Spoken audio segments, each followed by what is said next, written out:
Hi everyone, my name is Jacek Togar.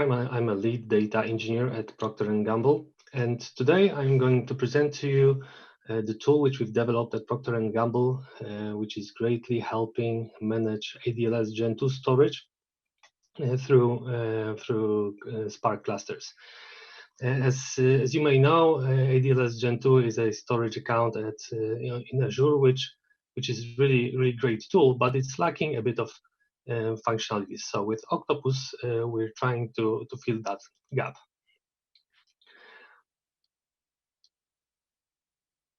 The agenda for today is the following. First, I'm going to present to you the use case, so why we developed this in first place.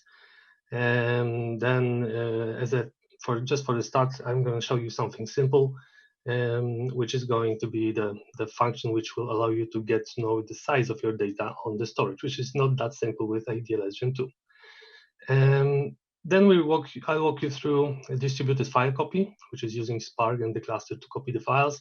Then we're going to walk through some basic file operations like deleting and moving the files. And at the end, we will end up with managing ACLs, so security on ADLS gen2 storage. With all these functions, it was quite easy to develop other functionalities like detecting delta in files or using metastore abstractions to perform some data movements on your environment. So this is something we're going to walk through as well. At the end, I will present to you how you need to set up your cluster in order to run Octopus, and also what were the challenges and learnings coming from development of the tool. And at the end, I will present to you the link to GitHub where you can get Octopus and start using it. So first, let me quickly introduce P&G for those that don't know what Procter Gamble is. We are a consumer brands company and we're improving consumer lives for almost 200 years now. And hopefully with this presentation, we will be also improving your development life when doing software on Spark clusters. Globally, we are present in many locations for data engineering and machine learning engineering. The main location is Warsaw and Cincinnati in Guangzhou. We have also a site at San Jose. And for data science, it's Cincinnati, Geneva, and Guangzhou. If you're anywhere close to these locations or you would be willing to relocate, let us know, pgcareers.com. We are hiring, so you should be able to find interesting offer for you at that link.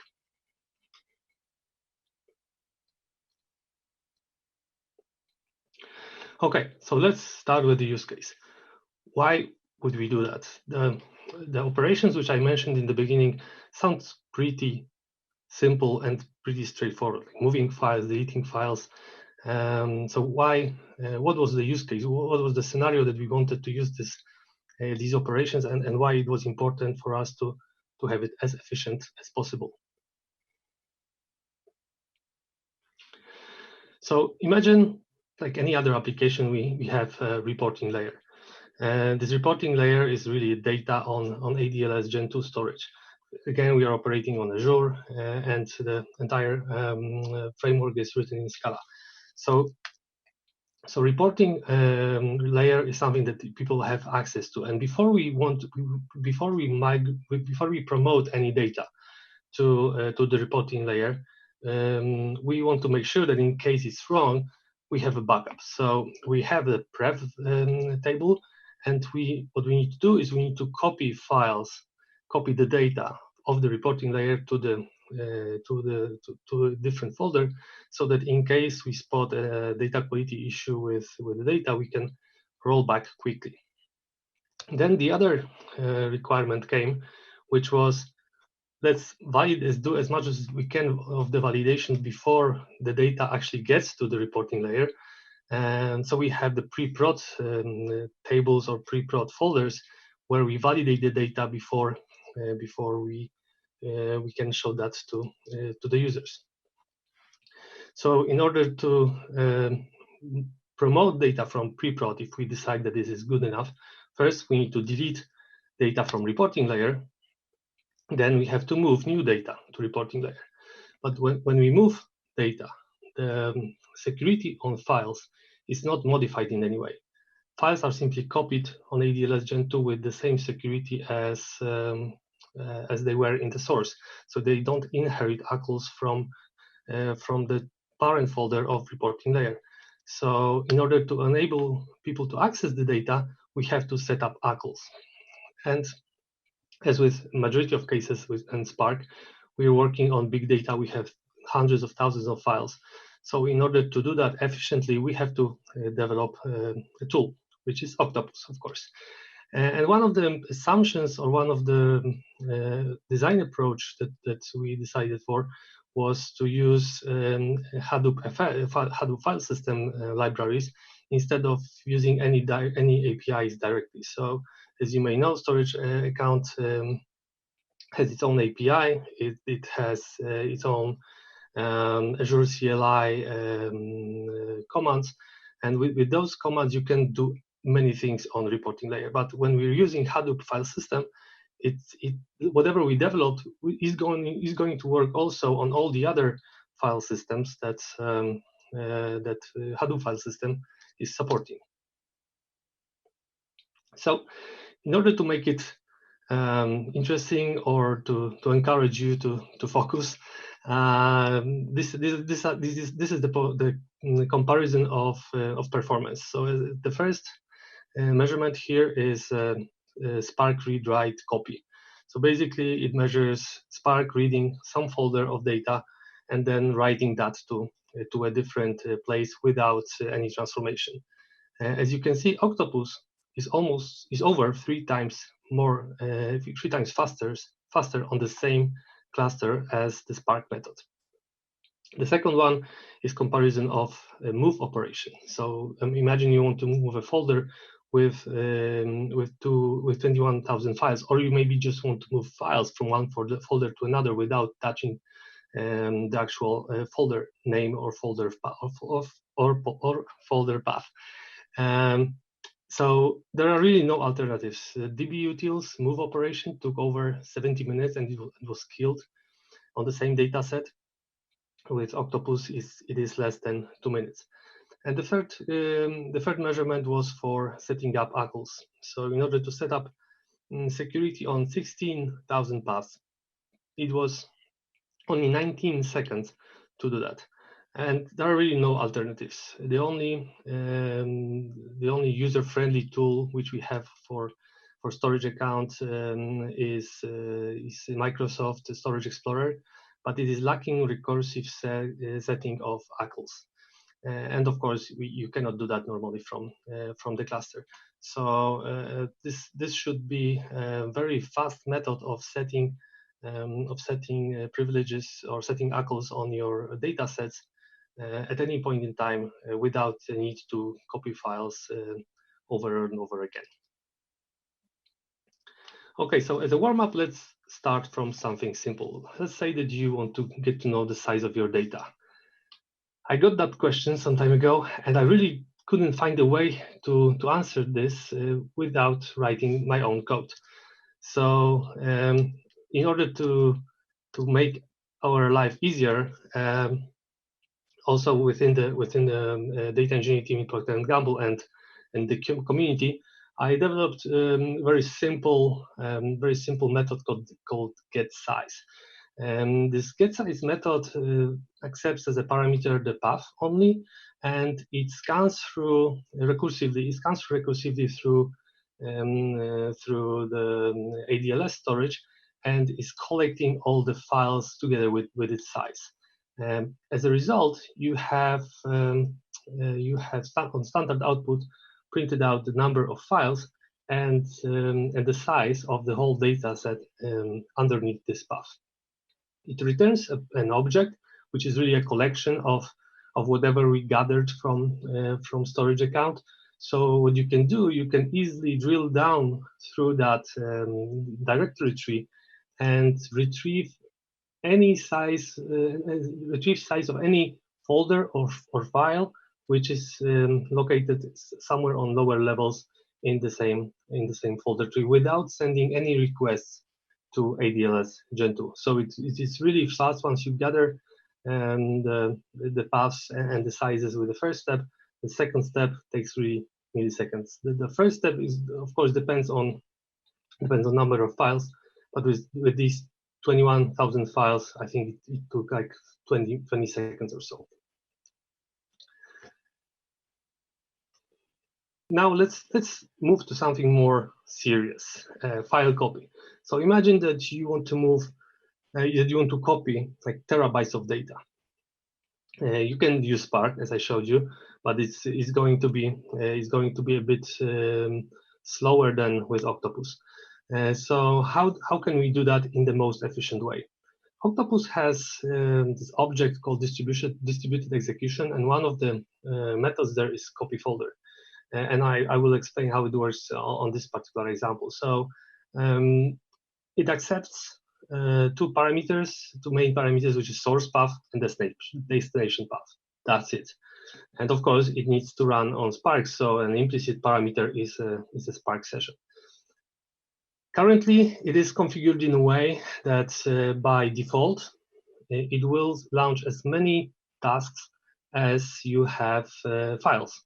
So each file will be processed by exactly one file. I will come back to that with a learning section, but it really improved the way how it was executed, because I could get rid of the execution tail in the copy operations, because the files previously were not distributed properly, and it was taking longer than it should. The performance of the copy operation, as it should, it relies mainly on network throughput, and I will show you that on a few screens in a second. And you can copy between different file systems. So first of all, you can copy between different blobs on Azure. You can copy between blob and ADLS gen2, but you can also copy between S3 or any other file system that is handled by the Hadoop file system libraries. So it really offers wide spectrum of options.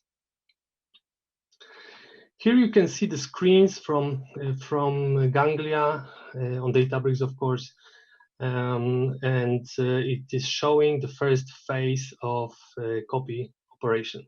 So, namely, this is scanning ADLS gen2 to get a list of files to copy to a different location. So, as you can see, nothing really happening here.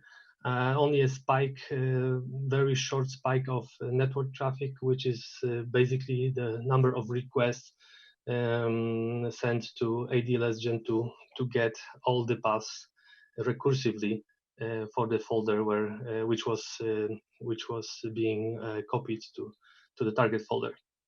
And as I mentioned before, only 21 seconds for 20,000 over 20,000 files. The next screens are even more interesting, because here we will compare two things. One is how characteristics of the cluster look like for distributed execution using Octopus. As you can see, memory usage stays on the same level. Cluster usage in terms of CPU is more or less on a 50% level, and the network is pretty much saturated. So you're getting the most, the biggest throughput that we can get from the setup which our cluster offers. So of course, the numbers here, so number of gigabytes per second, depend on the machines that you have in your cluster and also the size of your cluster. On the other hand, Spark version is marked here in red. So as you can see, much higher memory utilization, much higher CPU utilization, and much lower network bandwidth. So if you compare even levels of network usage between Octopus and Spark, it actually reflects this difference in time. So Octopus is usually over 3 times faster than and then the Spark method. Just to summarize, we have the Octopus, which is 3 times faster than Spark read-write method. It uses all worker nodes on the cluster, so also of course the network out of it, and it maximizes usage of network throughput, which should be the goal in the operation, which is copy operation. Okay, so we did move the copy. We executed the copy, and so now what we want to do, we want to delete old files and move new files. So this is something I called here basic file operations, and our goal was to do that as fast as possible so that we don't interrupt the work of the users, because we don't really have any migration window during the day, maybe except for the weekends.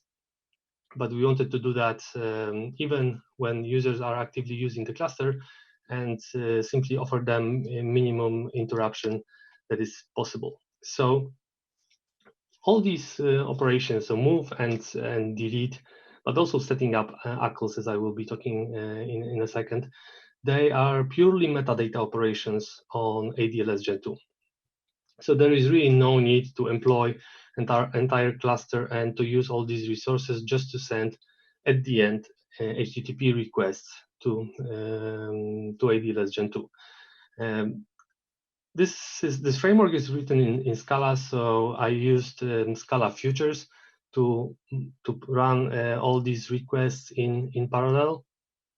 And the default parallelism for the execution is 1000, and it comes from the fact that there is that the limit on storage account is 20,000 requests per second, and more or less each request takes 50 milliseconds. Sometimes it's faster, but I took that 50 as an average.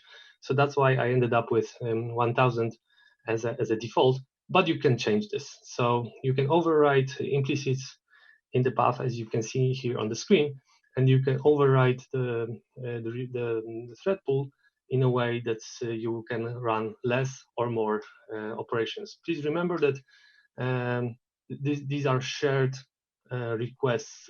I mean, number of requests per second is shared across all the usage for the storage accounts. So in case your users are using the cluster and or the storage itself, they are also sending requests. So if you maximize the limit and you use the 20,000 requests per second, you may end up with problems on the reporting side, because user will not be able to list files, or the delay basically for them will be much higher. It has the retry mechanism built in. So first it executes all the tasks, and of course gathers the result of the task, whether it was successful or not. And in case it was not successful, it will attempt up to 5 times to do it again. I don't remember that ever was needed, but in case something is wrong with the network, or storage account is overloaded, then it may become helpful to have these retry. Also, when we're going to talk about these meta store operations in a second, so operations on tables, operations on partitions, which combine delete and move operations, there are proper safeguards to avoid situation that when you rerun, when the job fails and you want to rerun it, it will actually safely complete the task and not delete everything you already moved and then move the rest to the target folder. So in case it fails, it should be easy and safe to rerun such job. So again, to summarize, a lot faster than DB utils. You can move and delete your files from the Spark job or from the cluster, or even from your machine. So because the driver requirements are quite low, and it does not require cluster to run, you can run it from your PC. If your PC has access to the storage network, then you can do that. And I did such tests some time ago, and it ran perfectly fine. I was able to do that to get the size of the folder simply from my computer. And the only limitation for the performance of these tasks is storage account request throughput. So if we could run even more, then probably we could increase the limit, which is now, or the default setting, which is now 1,000, to do the move or any other operation which you have seen here much faster than it is today. Okay, so we deleted the data, the old data. We moved new data, but as I already said, when you move the data on ADLS, the move does not impact the security of the files. So ACLs stay exactly the same as they were in the source. But of course, in the reporting layer, you want users to access the data. Sometimes they're accessing through the tables, and you don't need to worry about that. But in our case, we have actually both cases. One is they're accessing through the tables, and the other type of access that we allow them to have is access to the folders and to the data itself on the storage. So in order to make that happen, there were two functions developed. One is simply returning a permission object. This permission object has 4 parameters. One is, are you setting up security for a group or for a user? And then, excuse me, there are access details. So the type of access really that you want to give to the user. So is it read, write, or maybe execute on folders? If it is, of course, the list permission. The third parameter is access or default. If you've ever used the storage account explorer from Microsoft, when you modify ACLs on the folder, you have two options. One is access, which basically means this is the ACL that you will set on this particular folder, and the default, which means that every element, folder or file, which is going to be copied or created under this folder, will get certain privileges. So you can set both. And then the last parameter is the object ID. So on Azure, when you want to get an object ID of a group or of the user, you need to go to the Azure portal, then Active Directory, and then you need to find your object, so a user or a group, and get object ID from the properties of the group or of the user. And then the only thing that is left is to apply ACLs on the path. It will apply ACLs on the path itself, so on the folder, and also on all the underlying objects in the folder path, in the folder tree. So when you do that, and if there are folders underneath the path, these folders will have access setup, access type ACLs set up, and also the default ones. Again, it is very fast. It took 20 seconds to run it for 16,000 files, and I did it on really on even bigger and much bigger data sets, and also it was taking literally like 2 or 3 minutes, even for hundreds of thousands of files. Here we move to something a bit more complex related to ACLs, but it also reflects our use case, our scenario. So imagine that you have a reporting layer, which in this case is a source, because it will become a source for our ACLs. It is like a pattern that we want to reflect on the target folder. So in order to do that, we developed a function called synchronize ACLs, and what this function does, it will copy ACLs from the source tree to the target tree for all the folders which match. So first of all, source and target, because they are explicitly provided in the invocation of the function, they are treated as matching. So source ACLs will be copied to target ACLs, and then also folder 1 in this case for the folder 1 ACLs will be copied to folder 1 ACLs on the target side. But folder 3 and file 1 does not have any corresponding objects in the source. So what will happen is, for all these orphans, let's say, so objects that don't have their representation in the source folder, ACLs will be derived from the parent folder, and it really doesn't depend on how complex the structure is. It will always try to find the nearest folder, the nearest parent folder, which has some ACLs defined. And it has actually quite interesting consequence, because imagine that you have a target folder, and there is also so you copied the files, and they don't have any security. With synchronized ACLs and with providing the same folder twice in the invocation of the function, you actually will propagate all the ACLs from the target folder to the files, because it will copy target ACLs to target, so it won't change anything. But then it will take care of all the objects in the directory tree that don't have ACLs. So it will get target ACLs and apply to all the other objects in the folder tree. Very useful. That was more like a side effect than actual functionality, but it was helpful several times already in our work. So I can imagine that it can be a bit confusing. So let me summarize it again. The function takes ACLs from the source folder and applies them these ACLs to all the elements in target folder tree.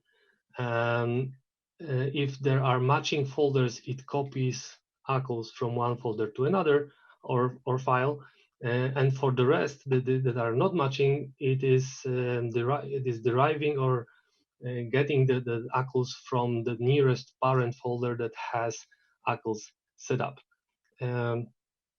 So that's how it works. And again, if you provide the same parameter twice, and the parent folder has some ACLs set up, it will allow you to propagate these ACLs to all the children of this particular folder. Other functions, I will not go into details, but if you would like to use them in your application, they're ready to use. So modify table ACLs. Basically, it is very similar to what you've seen a second ago, but it goes through the metastore, finds out where the location of the table is, and then applies ACLs for all the paths of that folder. And then, of course, you can provide a collection of paths to apply ACLs for, and you can get ACLs themselves. Okay, so with all these functions, like we can list, we can copy, we can move, we can set up ACLs.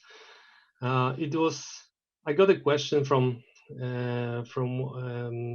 Jason Hubbard, like, okay, so do you have delta operations here? So can you actually move files from one place to another? Can you make sure that both folders are in sync? And it was actually quite easy to do once we had already all these functions that I mentioned before. So file delta works in this way. Imagine you have a source folder and there is some kind of target folder. And this target folder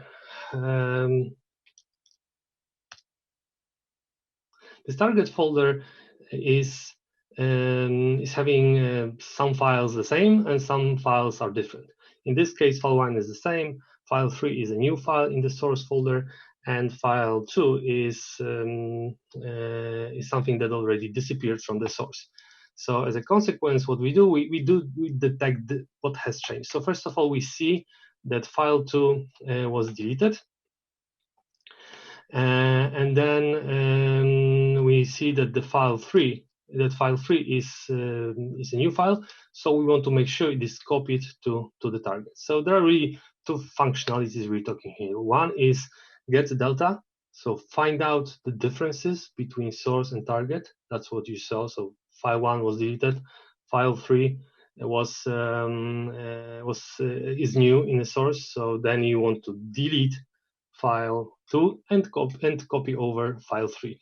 So get delta will detect what has changed, and synchronize method will simply execute all the operations in a way to make sure that both the target is in line with the source. So it would run the delete operation that I was talking about a few minutes ago, and then it would execute distributed copy for all the files which are missing from target folder, but they exist in the source folder.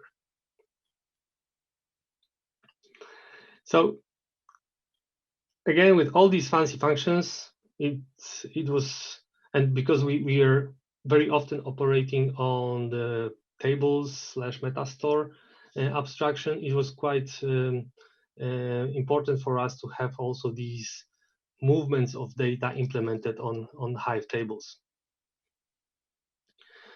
And we have several functions to do that. They are copying partitions between tables. They can copy, they can move, they can delete partitions. So you can operate on an abstraction of table and partitions instead of operating on the files. And what is happening really, there are queries sent to the metastore, and we are getting the list of files, for example, or the location of the table, so that we know where to look for the data. And in the backend, what is really happening is movement of files or folders for the particular set of tables. And at the end of this operation, because we're working on metastore level, we want to make sure that everything is up to date in metastore after we're done with these operations. So refresh table and recover partition functions are run, and these functions make sure that the list of files is consistent in the Hive metastore cache comparing to what is actually on the storage, and recover partitions and add or remove partitions if our operation impacted partitions in a certain table. So now these were the main functions, let's say, but there's a bit more in the package, and you can see that on GitHub. let's move to what is really needed to run this on the cluster and specifically on Databricks. So first of all, what you need to make sure is that you have, of course, access to the storage. And one of the misleading things that caused a lot of troubles was that if you have your cluster working on some tables and it's connected to certain storage, and you can read data frames and operate on data frames, actually it won't, all the operations that we are talking here won't work, because the way how the framework was implemented was that it uses RDD API and not data frame API. So you have to explicitly provide different security setting, which is available here under this link. And this setting will allow you to execute all the to access the storage and execute all the functions which we were talking here. The second thing is something that you may want to consider. I don't think we've ever seen that happening in reality, but I can imagine that if you have many files and their size varies a lot, that can be a problem. I would suggest to turn off speculative execution of Spark, so that it won't start another parallel task and try to execute exactly the same copy as the task that is already running. Because as you can imagine, copying one file to the same location in parallel is not going to do anything good.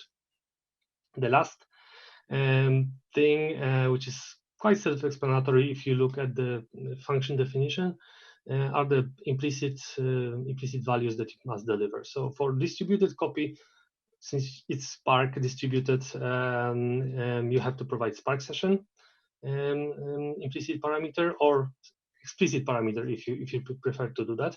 And the second one is Hadoop configuration. Again, you can very easily create it in a way as you can see here on the screen. So now let me talk a bit about the challenges that I was facing and quite interesting learnings. So first one was Hadoop configuration. If you've ever developed your own function that runs in a task, you probably know already that the task is not aware of Spark session. So basically what it means is that you cannot get Hadoop configuration from Spark session because there's no Spark. So one of the things I tried was to send somehow as a parameter to the function the Hadoop configuration. Unfortunately, Hadoop configuration is not serializable. So I found somewhere on Stack Overflow a class which was kind of encapsulating the configuration, and then I had to unpack this configuration in the task function. So I had additional class. I had to create this weird variable and then only to unpack it in a few lines below and use it in the task. So actually it turns out that there's a much simpler and better way to do that. You can simply broadcast this Hadoop configuration using serializable writable object created like you can see here on the screen. And then in the task, it is as easy as getting the value of broadcasted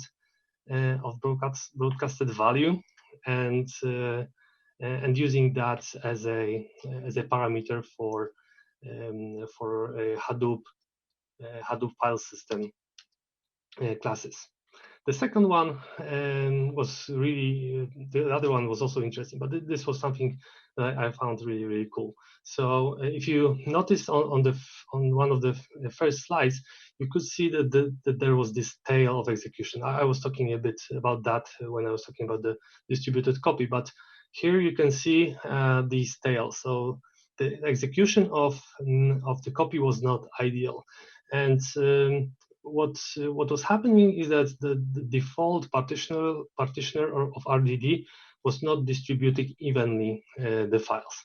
So what I had to do, I had to create my own partitioner, and it actually took 2 steps. One, first I had the list of files that I wanted to copy, so I indexed this list from 0 to length of the collection -1, and then I had to provide information to Spark to which partition I want each line, so each path, to go to.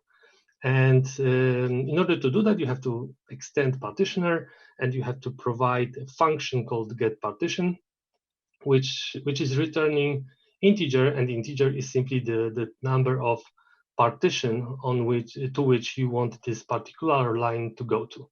So very, very interesting, because that's how I learned how to distribute the data in exactly in the way that I want to. And in this case, of course, it's trivial because it's modulo operation only, but it allows you to, first of all, if it's default and number of partitions is exactly equal the number of files, every task will get exactly 1 file. And then even if you decrease number of partitions, it will still evenly distribute the file count. The maximum difference between partitions, number of paths in the Spark partition can be only 1. So still quite nicely distributed. So finally, how to get Octopus? Octopus is actually, I think, the first open sourced package from Procter Gamble. You can get it from our corporate GitHub site. Just enter this address. There is a source code. You can view it. You can open You can open issues. You can download the jar, which is in artifact section.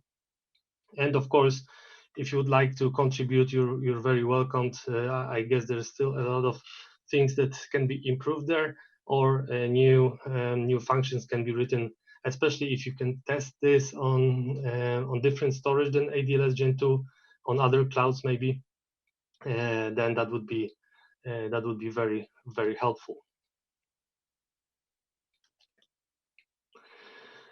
With that, I would like to thank my NAS development team at Procter Gamble. They were the first users of the tool, and they suffered from the first bug of the tool as well. They also provided a lot of interesting feedback, and this tool would not be as it is today, a quite solid and stable tool.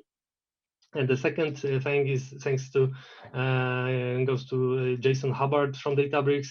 Jason helped me with a few interesting issues and gave me interesting hints during the development of the solution. So thank you, Jason. Your help was really priceless. With that, I would like to thank you for the session, and hopefully you enjoyed that. Hopefully you will also enjoy the tool itself. And again, if you have any problems with it, if you have any questions, if you would like to get any improvement in this framework, let me know via GitHub, open an issue. We will look into that, and hopefully you will enjoy that in your daily work. So thanks a lot. Hopefully you have great virtual Spark Summit, and hopefully see you soon.